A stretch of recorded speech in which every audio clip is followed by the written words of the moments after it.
Il est une des révélations de la vie politique sénégalaise de ces 4 dernières années. Député à l'Assemblée nationale, président de parti, il fascine ses compatriotes sans être jamais passé par un cabinet gouvernemental. 3 mois avant la présidentielle, il publie ce livre intitulé « Solutions », livre dans lequel il plaide pour une nouvelle gouvernance politique et économique au Sénégal.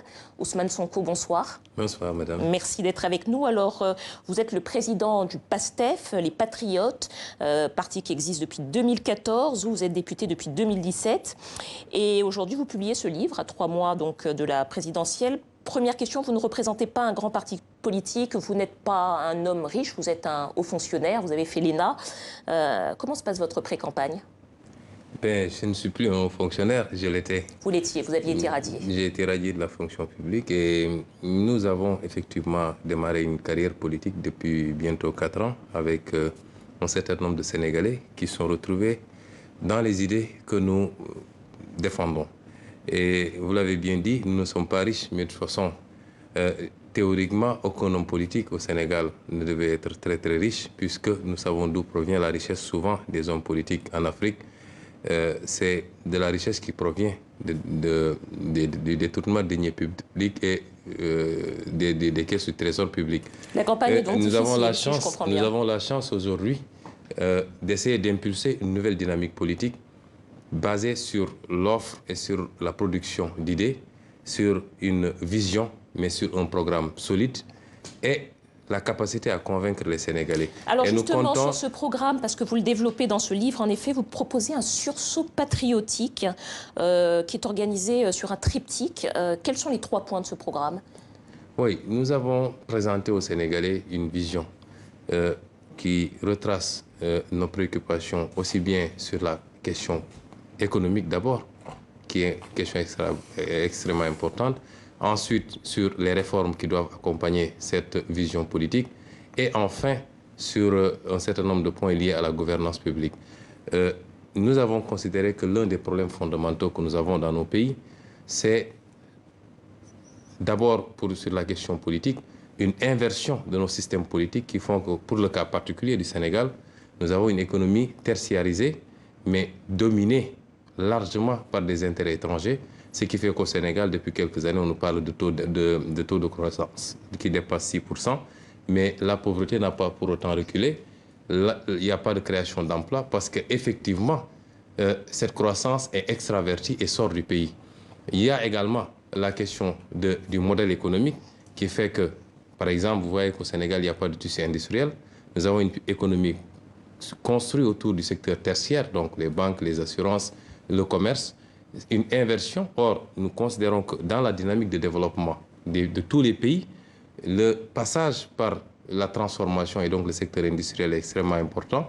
Le modèle économique que nous proposons aux Sénégalais est basé sur cela, maintenant alimenté par des filières fortes. Alors effectivement, vous proposez de passer effectivement d'un système commercial plutôt à un système industriel. C'est pas seulement une révolution économique, c'est aussi une révolution culturelle au Sénégal.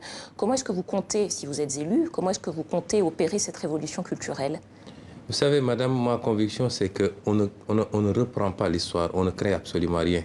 Il y a des modèles qui ont été expérimentés un peu partout et qui sont pratiquement uniformes. Le modèle qui a été appliqué ici en Europe lors de la révolution industrielle et qui a été appliqué en Amérique, qui a été appliqué récemment par les pays dits émergents, c'est exactement le même modèle. Il faut que nous, Africains, nous acceptions de comprendre que le développement, c'est un cycle qu'il faut respecter, c'est un certain nombre d'étapes que vous ne pouvez pas sauter pour vous retrouver immédiatement développé.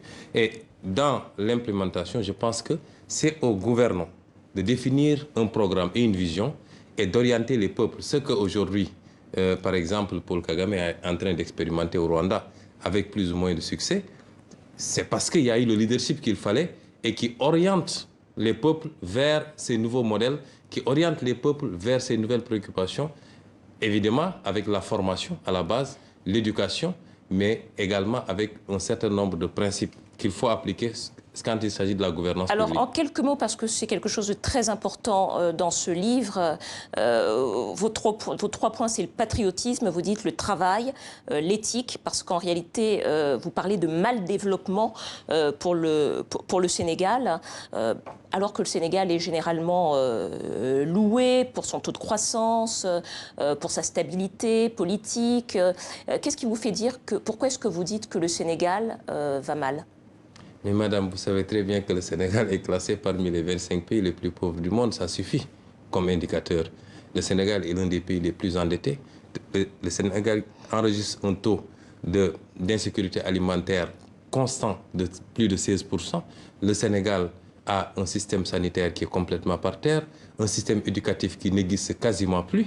Vous n'avez pas besoin qu'on vous cite toute la litanie pour savoir... Alors justement, c'est très intéressant. Vous parlez beaucoup de cette dette qui plombe le Sénégal. Vous dites que vous voulez renégocier les contrats léonins avec les multinationales. Alors beaucoup de chefs d'État africains ont essayé, pas beaucoup y sont parvenus et certains ne sont d'ailleurs plus là pour en parler. Le Sénégal est très dépendant, vous venez de le dire. Comment est-ce que vous souhaitez faire pour vous dégager de cette contrainte et pour tout renégocier si vous étiez élu? Oui, vous posez là deux questions en une et je suis très content que vous liez la question de la dette à la question de la gestion des ressources souveraines. Nous ne sommes pas dépendants. Nous sommes dépendants parce que quand vous avez des capacités de mobiliser des ressources souveraines par votre fiscalité, par une bonne gestion de vos ressources minières, par une bonne gestion de vos ressources halieutiques, et que vous compromettez justement ces ressources souveraines, que vous signez de mauvais contrats qui profitent beaucoup plus à des intérêts étrangers, à ces multinationales qu'au Sénégal, vous êtes obligé après de vous rabattre sur la dette et vous êtes dans un cycle vicieux où on vous dit, venez, on vous prête, mais en contrepartie, nous allons avoir une mainmise sur ces ressources-là. Et c'est justement le lien que nous établissons. Il faut casser ce cycle et pour casser ce cycle, il faut gagner le combat pour la souveraineté. Souveraineté dans notre capacité à gérer nous-mêmes et dans le meilleur des intérêts du Sénégal. Politique monétaire notamment, puisque vous souhaitez sortir notamment du franc CFA. Évidemment, c'est l'autre aspect, c'est le franc CFA, c'est les accords de partenariat économique. Nous ne pouvons pas être dans un espace où nous ne pouvons pas avoir développé de politique monétaire pour la simple raison qu'on nous considère comme étant irresponsables et immatures pour gérer une monnaie et qu'il faut pouvoir faire garantir cette monnaie ailleurs en déposant 50% de nos réserves pour avoir la garantie d'être arrimé à une monnaie extrêmement forte, c'est-à-dire l'euro, qui ne nous permet pas, nous, puisque le fait que l'euro soit une monnaie très forte, fait également que le franc CFA est une monnaie très forte pour des économies très faibles. Ça fait partie de vos solutions qui sont donc données dans ce livre, Solutions d'Ousmane Sonko, député sénégalais, président du PASTEF, candidat à la candidature pour la présidentielle au Sénégal. Merci beaucoup d'avoir répondu à nos questions, c'est déjà terminé. Merci à vous, c'est la fin du Journal Afrique. C'est moi. Demain, vous retrouverez Nfanté Minte à vendredi.